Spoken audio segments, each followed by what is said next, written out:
പ്രത്യേകത, ഭാവന വൈശിഷ്ട്യം അവനുണ്ട്. സ്തോത്രം.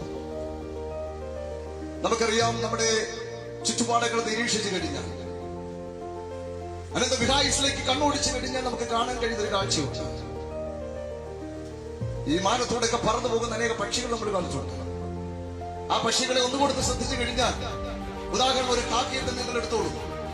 കാക്ക ഒരു ചില്ലിക്കൊമ്പെ പോയിരുന്ന് കുറെ കഴിയുമ്പോൾ നിങ്ങൾ ചിലപ്പോഴെങ്കിലും കണ്ടിട്ടുണ്ടാകാം, എവിടെ നിന്നൊക്കെ ചില ചുള്ളിക്കൊമ്പുകൾ അവൻ പെറുക്കിക്കൊണ്ടുവന്ന് ആ മരത്തിന്റെ അഗ്രത്ത് എന്തോ നിർമ്മിക്കുന്നത് കണ്ടിട്ടുണ്ട്. അല്പസമയം കൊണ്ട് നമ്മൾ അവിടെ നിന്നുകൊണ്ട് ശ്രദ്ധിച്ചു കഴിഞ്ഞാൽ അത് അതിന്റെ കൂടുണ്ടാക്കി നമുക്ക് കാണാൻ കഴിയും. Praise the lord. സ്തോത്രം. Praise the lord. ഹല്ലേലൂയ.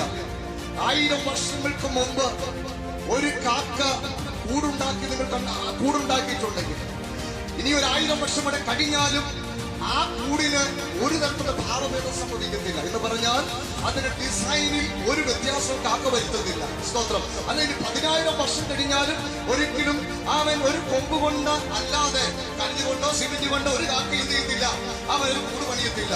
എന്നാൽ ഇന്ന് രാത്രിക്കാൽ എന്നെ ശ്രദ്ധിക്കുന്ന ശ്രോതാക്കളെ ഒന്ന് കേൾക്കണേ. ഹല്ലേലൂയ. നിന്നെ എത്ര വൈശിഷ്ടമായിട്ടാണ് ദൈവം സൃഷ്ടിച്ചിരിക്കുന്നത്. ആമേൻ. സ്തോത്രം. ഹല്ലേലൂയ.